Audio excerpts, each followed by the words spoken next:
ముఖ్యమంత్రి గారికి ధన్యవాదాలు చెప్తూ మెగా డిఎస్సిని ప్రకటించినందున అందరం కూడా చాలా హ్యాపీగా కృతజ్ఞతలు చెప్తా ఉన్నాము.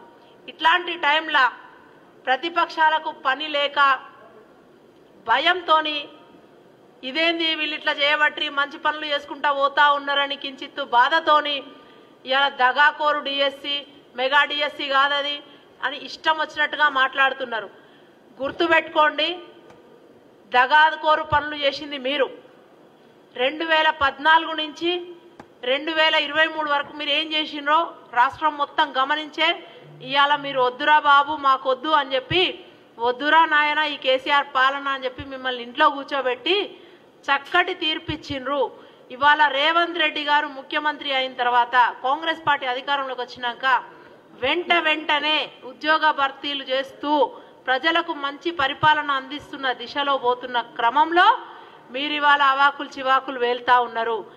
మీరు 2014 నుంచి ఊరిస్తూ వచ్చి ఇగ తెస్తాము ఇగ చేస్తాము ఇగ ఉద్యోగాలు అని చెప్పి 1,00,000 ఉద్యోగాలని అదని ఇదని ఇంటికొక ఉద్యోగం అని మీరు చేసి ఒప్పరిల్లు తెప్పరిల్లి లాస్ట్కు 8,700 ఉద్యోగాలు డిఎస్సి ప్రకటిస్తే 2018లో అట్లిట్లా పెట్టి గదొక్కటి మీరు చేసింది. మళ్ళా 2023 ఎలక్షన్ ముందట మళ్ళొక డిఎస్సి అన్నారు, అది కాకనే పాయ్. ఇప్పుడు 11,062 పోస్టులతోని మెగా డిఎస్సి వేస్తే సంతోషించాల్సింది పోయి ఇవాళ నిరుద్యోగ యువత మొత్తం కూడా మంచిగా చదువుకుంటూ ఇవాళ కొలువులు తెచ్చుకుందామని వాళ్ళుంటే మీరు ఉల్టా దగాకోరని మాట్లాడతారా?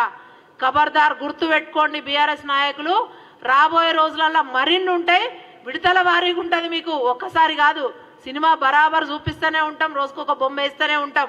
మొన్న ఏదైతే నర్సులకు చూపించినామో అది, దాని తర్వాత పోలీస్ కానిస్టేబుల్ రాబోయే రోజులలో, ఇప్పుడు డిఎస్సి చూడండి. మీరు అనుకుంటున్నారు కదా ఏదో ముచ్చటబడి, నిన్న లక్ష్మణ్ మాట్లాడుతున్నాడు తుమ్మితే ఉష్పోయే ముక్కని. తుమ్మితే ముక్కు కాదు ఉష్పోయేది, మీ ముక్కు కళ్ళు ముఖం అన్నీ కూడా నేలమట్టం అవుతాయి.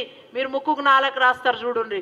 ఎక్కడ కూడా వాళ్ళతో కలిసి వంత వాడకుండా ప్రభుత్వానికి తగు సూచనలు సలహాలు ఇస్తూ ఇంకా మంచి పనులు చేసే దిశగా ప్రభుత్వాలకు మీరు సలహాలు ఇవ్వాలి. కానీ పెద్ద మనుషుల హోదాలో పెద్ద మనుషులు అయ్యుండి కూడా మీరు ఇట్లా మాట్లాడితే సిగ్గుచేటని చెప్తా ఉన్నాము.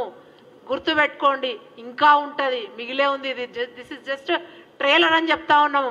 ఇంకా అభ్యర్థుల కోరిక మేరకు అభ్యర్థన మేరకు టెట్ కూడా నిర్వహించాలని చెప్పి వాళ్ళు రిక్వెస్ట్ చేస్తూ ఉంటే మేము గౌరవ ముఖ్యమంత్రి గారి దృష్టికి తీసుకెళ్ళినాము.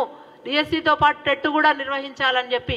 అగో గది మీరు చేయాల్సిన పని, మీరు అడగాల్సింది గది.